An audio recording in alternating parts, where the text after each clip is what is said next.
Well, the bears were feasting on the bulls as we head into the Thanksgiving holiday. All sectors were down here today.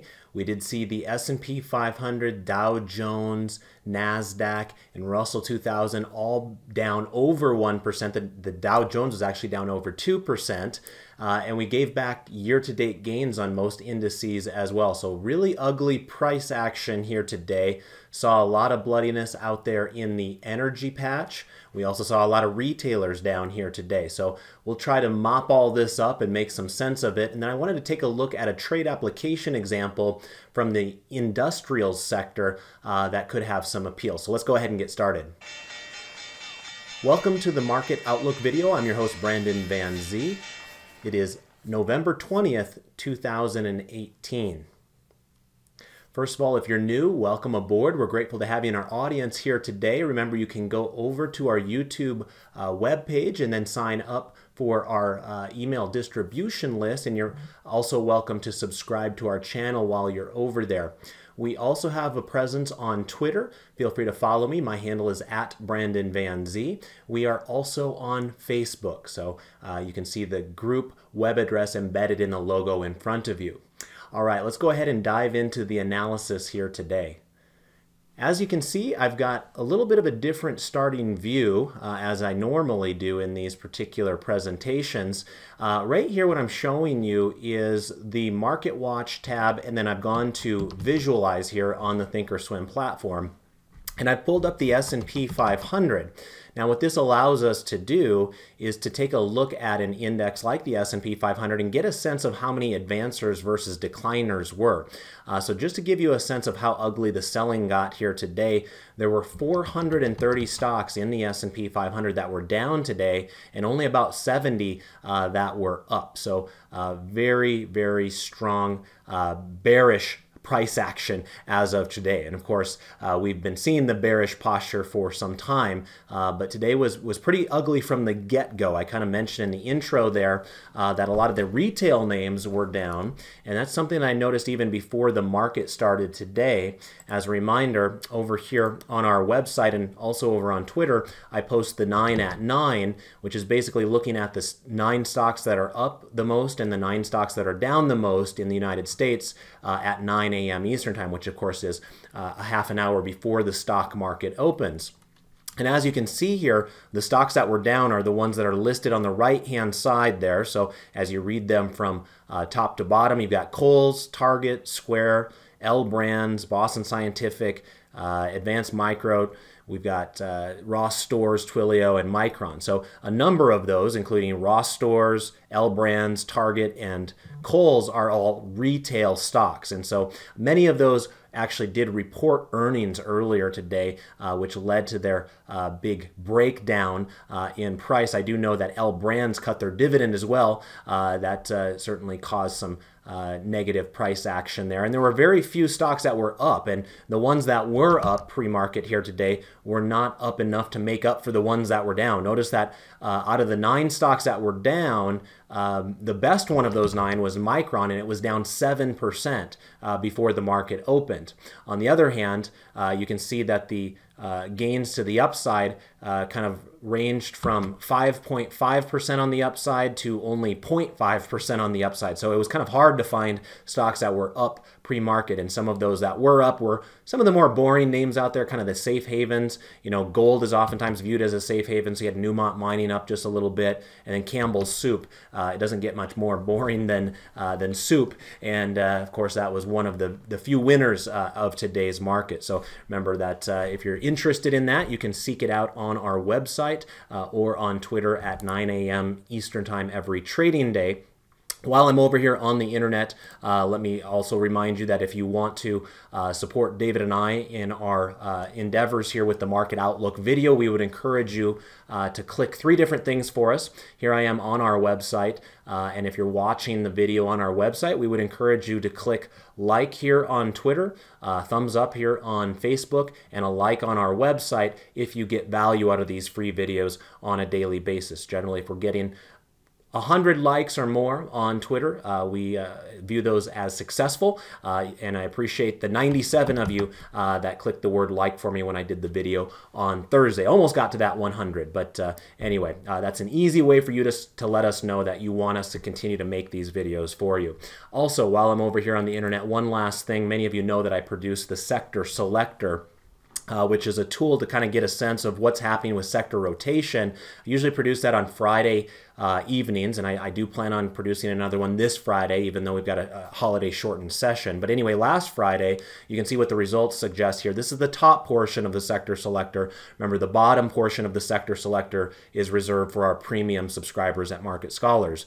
But here I just wanted to merely point out that it's kind of the same old story, which is this is a market that is seeking out safety in the defensive areas, and that's why we have the utilities remaining number one week over week. Staples remain number two week over week, and then real estate did pop up to number three in the week-to-week rankings there. We have started to see a little bit more interest in that real estate spot. In fact, we talked about that yesterday in my top-down trend trading class that many of you attend. And specifically within real estate, we've noticed that a lot of healthcare REITs have really started to perk up. So make sure you're checking out the recording of that particular class if you happen to miss it. On the downside, we did have a lot of those more cyclical areas struggling. Financials took a turn for the worse. And then, of course, industrials and energy continue to lag as well. Particular energy is interesting just simply because it's just been relentless selling in the price of a barrel of oil, and that continued today. We'll get to that here in just a minute. So let me go ahead and advance over here to the paper money account one more time. This time, let's go ahead and take a look at some of our charting analysis. Remember, for those of you that are premium market scholars, you can follow along at home by looking at the pink label in the upper left-hand corner of the charts that David and I are displaying. This one happens to be chart 4B. And this is a four-grid to look at the four major U.S. equity indices. We've got the S&P 500 in the upper left, Dow Jones in the upper right, NASDAQ Composite in the lower left, and the Russell 2000 in the lower right. Notice that we continue to have bearish postures across the board. So today should not have snuck up on anybody, right? This has been a bearish posture for the good part of the last couple of weeks. In the case of the S&P 500, we first got our bearish posture on the most recent run here on November 12th. So that would have been 8 calendar days ago. You can see that the background color of the chart has been shaded in red. Now, we're at a little bit of an interesting juncture. You can see that we were down 1.8% today to continue that bearishness. So, of course, we didn't change the posture there. We continue to be bearish. But I think where we stand right now with price action is at a kind of a make or break moment. Notice that where we pulled back to as of today was right in kind of that bottoming zone where we found some stability in the market back here in late October. Notice that the NASDAQ Composite did hit a fresh multi-month low. So today you can see down here we've got that low tag there. 68.30 was the new low there, at least in the last 3 months, which is what is being displayed on this particular chart. Notice that the other three charts, the low label remains there in that time period in late October. So the other three have been able to withstand pressures from sellers to the point where they are still able to potentially put in that double bottom. And again, that's a big if at this point. We just simply don't know. A lot of times the markets get into a certain mood and they kind of stick with it for a while. And sometimes they overshoot on both the upside and the downside. Obviously, 2017, markets overshot pretty dramatically to the upside as we saw a lot of those FANG names come into favor. This has been a different type of a year where all of a sudden we see the more boring stocks. I mentioned Campbell's Soup there a moment ago. Another thing that I happened to notice, I'm going to pull up our profit chart just briefly here.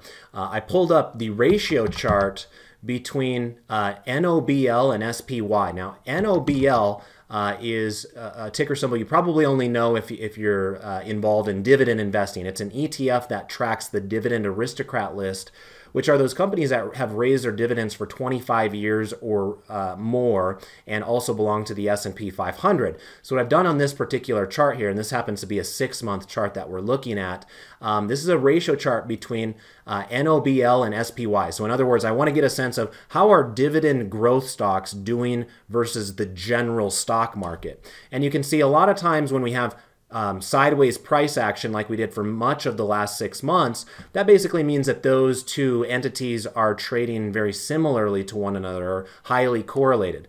But you'll notice a major difference has taken place here basically since the middle of October, where all of a sudden this chart just starts jutting up and to the right in a big way.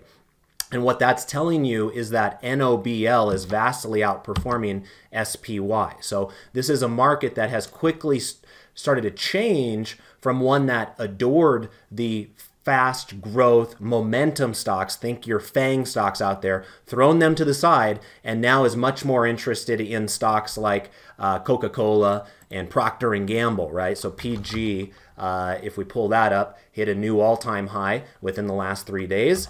Coca-Cola hit a new all-time actually this morning before selling off. And then Johnson & Johnson hit a new all-time high this morning as well. So all three of those names, of course, are key dividend aristocrat companies, and they're all kind of proving their worth right now as relative safe havens in a market that doesn't want to have anything to do with high momentum growth oriented names. So kind of a fascinating market that we have right there. And of course, if you are interested in dividend growth investing, I just so happen to teach a dividend growth investing class every Tuesday. I taught one earlier today where we broke down the consumer discretionary space to look for stocks with long histories of dividend increases to see if we could uncover some value there. So feel free to go back and check out that recording as well. But right now, the name of the game from the market's perspective is this continues to be a bearish stock market. And you know, I think what the bulls are hoping for is a really, really ugly day that starts off very nasty selling in the morning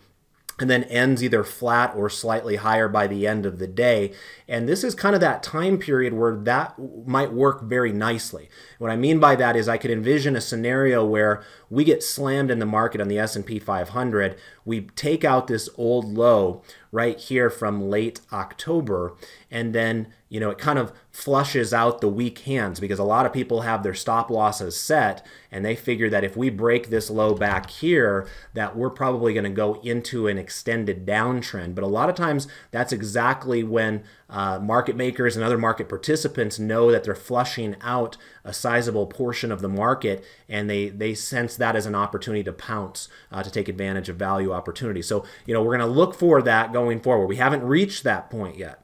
And so, you know, keep an eye on long lower shadows in the future from a candlestick perspective to see if we can find some sense of a bottom. But at this point, it doesn't appear that we're there quite yet. Let's look at a few other charts here. In this case, let's go ahead and do the 3 green arrows chart. And as you can see, we don't have much better information for you here, at least if you're bullish. And the reason for that is we have 3 red arrows in all of these charts. So we have 3 red arrows here on the S&P 500, the Dow Jones, the NASDAQ, and the Russell 2000. How do I know that? Well, very quickly, if you see the pink colored background, it tells you you've got 3 red arrows on this particular chart setup, which is chart 4C.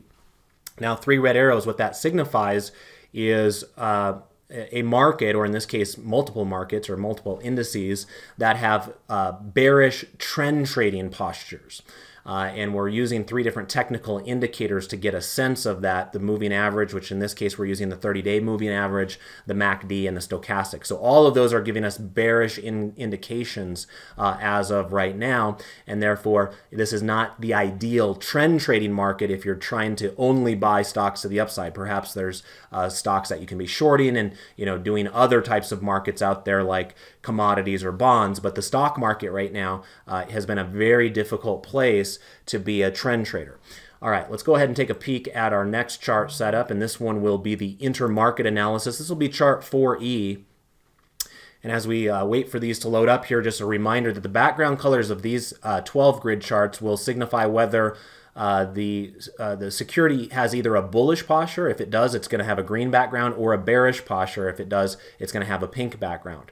So volatility was up significantly here today. You'll notice that the VIX bounced sharply off of that rising moving average there. VIX actually closed up about 11% today. And that was one thing that I noticed earlier in the day, actually two different instances of it. One of it in my own real money account, and then one of them in one of my class paper money accounts, where we had sold a put on a stock that today was up, but we were actually losing money on an intraday basis on our sold put trade, and you would think that that shouldn't happen. After all, a sold put trade is a bullish trade, and therefore if the stocks were up that we sold puts on, then that position should be making us money on paper today. But because volatility had gone up so much, remember, part of that sold put philosophy is you want volatility to get crushed out of it or go down, however you want to phrase that. So when volatility goes up like it did today fairly significantly, it has that power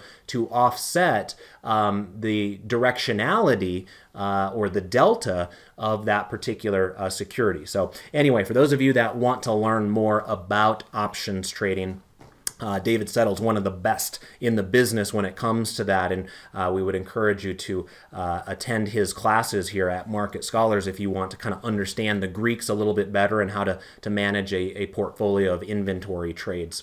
As we look at a few of these other charts here, one thing I did note that was somewhat interesting to me was the TNX right here is forming what's known as a oversold cluster signal. Now remember, the TNX is our way to gauge what's happening with interest rates. This is your 10-year interest rate right here.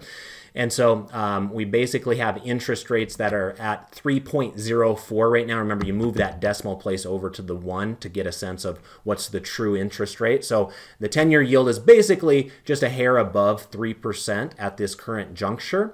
But because we've got to an oversold level here, it is possible that we get a little bit of a bounce in interest rates in the near term. And I think that what kind of caught my eye from this one's perspective is we just got done having an overbought cluster signal. That's what that red dot will signify right there on this chart 4E. That's an overbought cluster signal where we would expect a reversion to the mean down.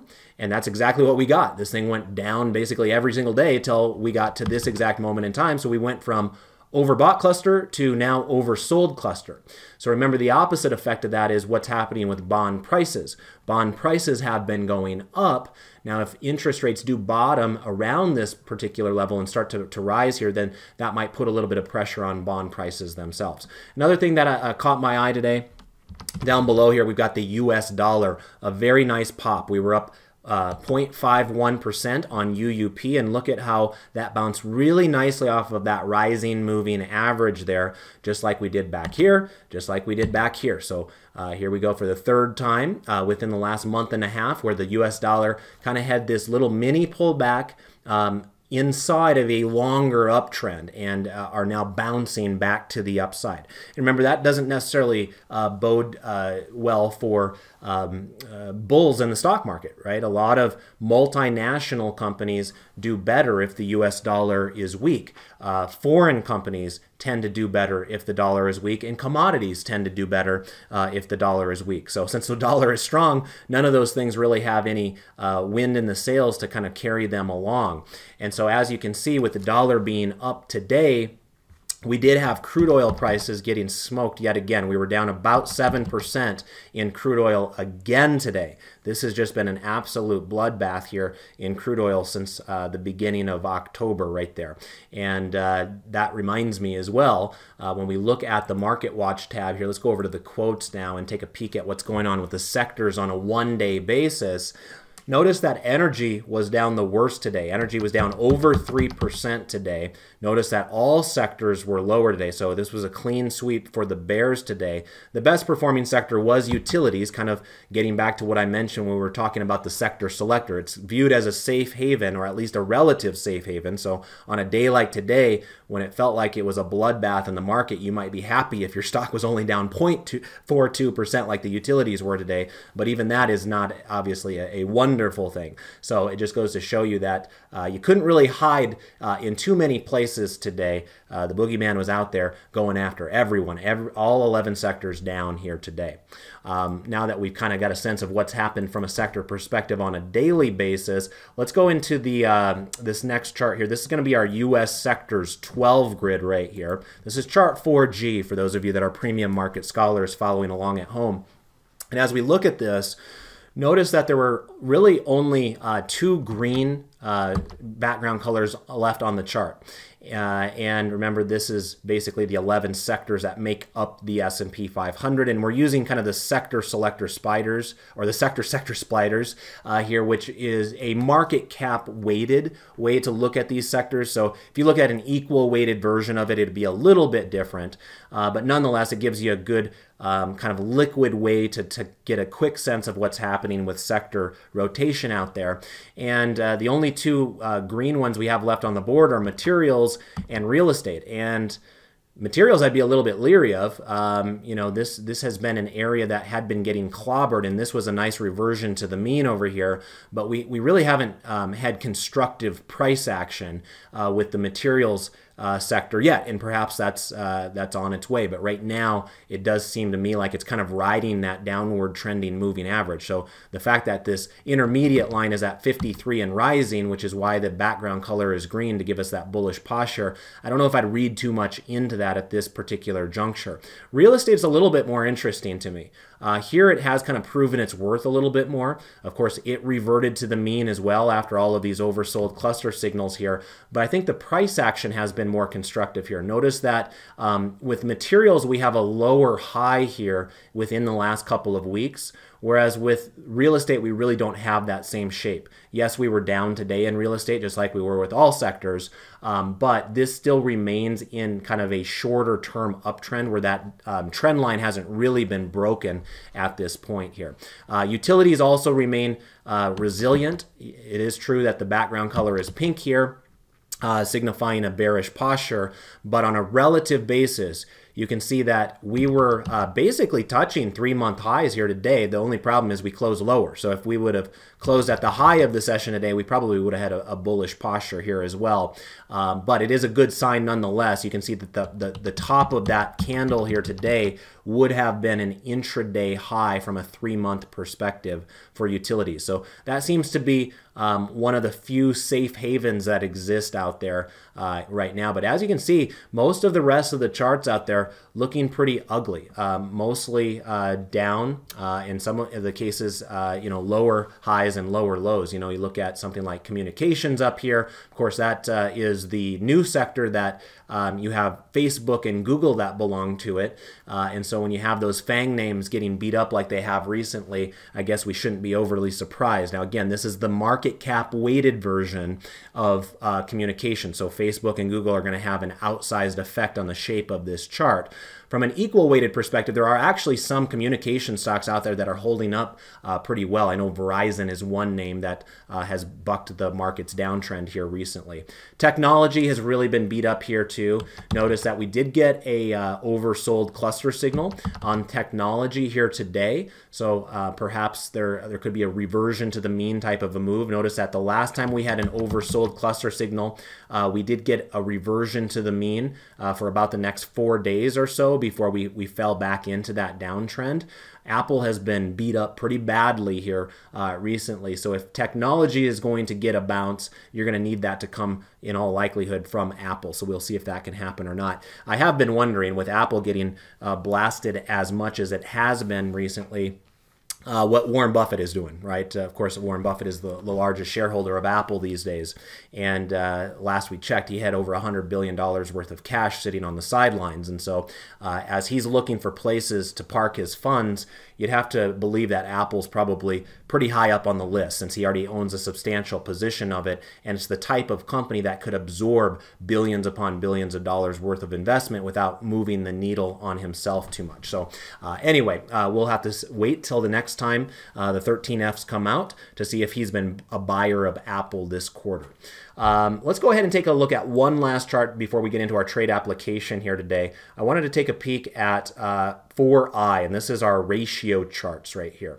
And this is a way for us to kind of look at two different stocks or two different asset classes or two different ETFs to kind of get a sense of which one is outperforming the other. So you're basically just dividing one into the other. So what we're looking for here are kind of trends or perhaps reversals of trends.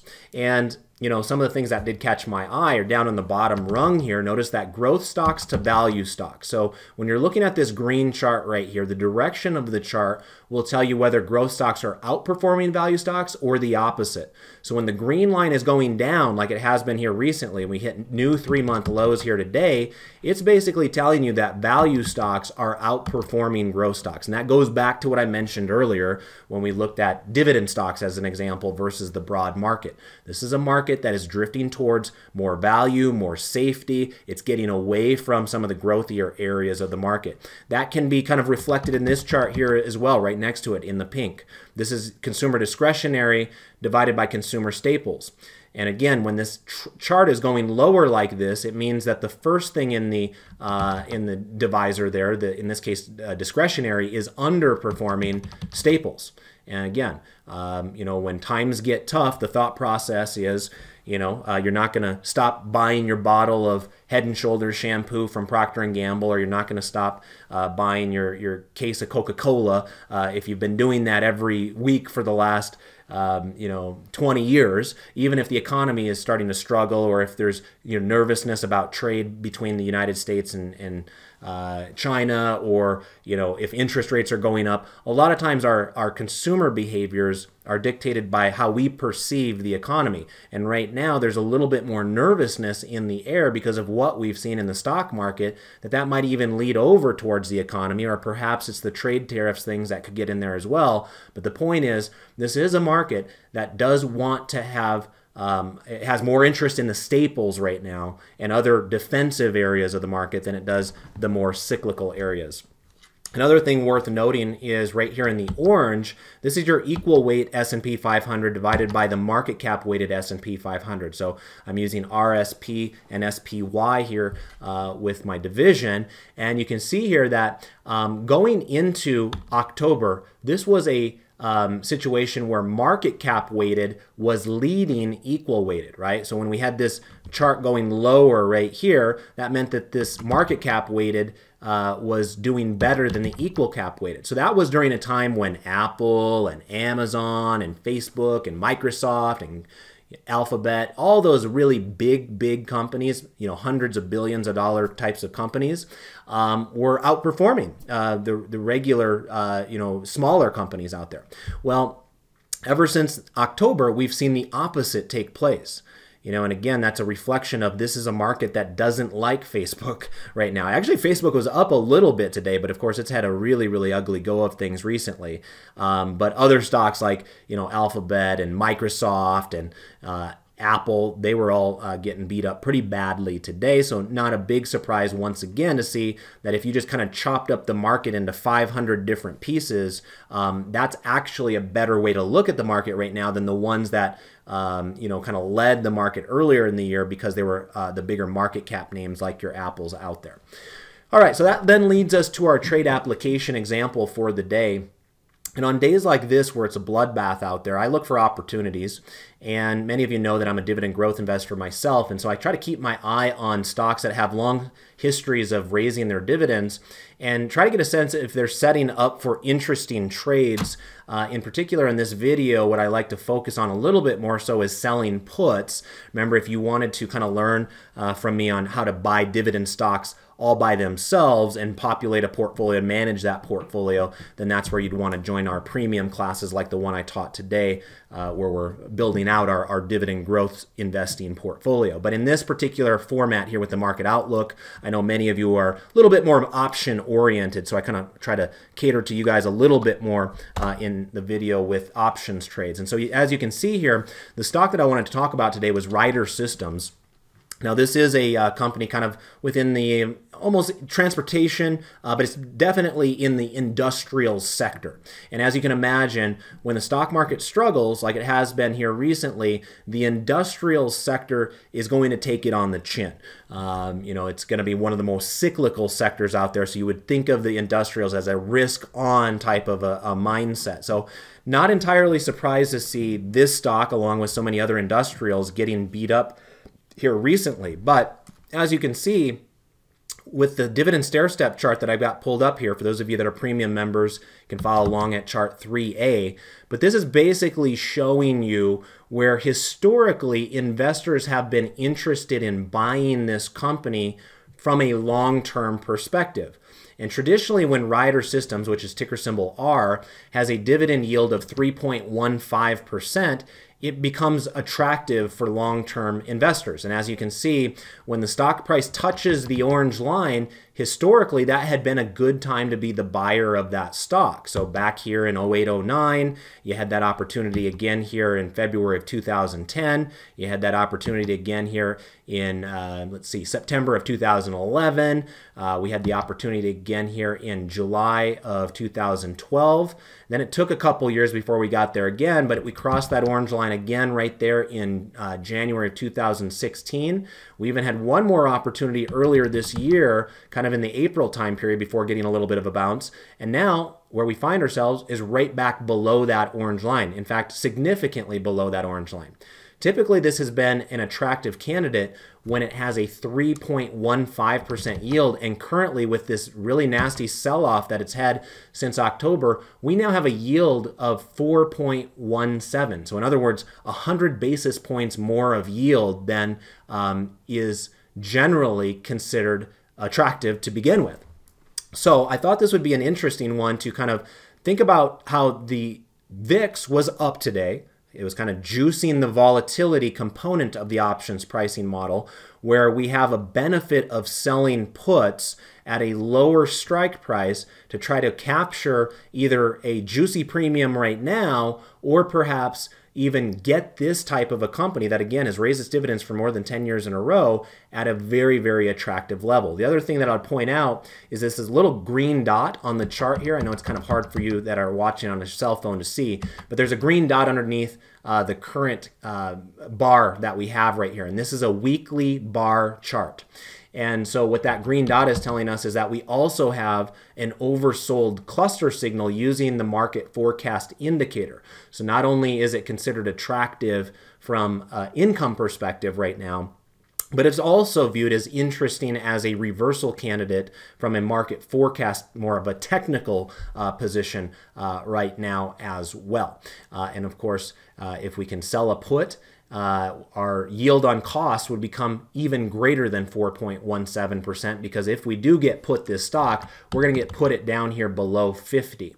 The other quick thing I wanted to point out, this is viewed as quite cheap on an earnings basis right now. It's trading at around 9 or 10 times earnings effectively. And you can see here with this kind of brown line graph down below, I'm plotting the PE ratio over time to get a sense, is right now a cheap time to be looking at this company or not? Because remember, sometimes even if the stock's price falls, it doesn't mean that it has to be cheap on an earnings basis. But this one is effectively telling us this. You know, the earnings themselves have been holding up. This thing reported at $1.64 here recently, which is one of its highest quarterly earnings announcements in recent years. So stock price down, earnings have been up the last couple of quarters. That means that PE ratios have drifted lower. So could be a little bit of a value candidate for some of you as well. So let's go over here to the trade tab.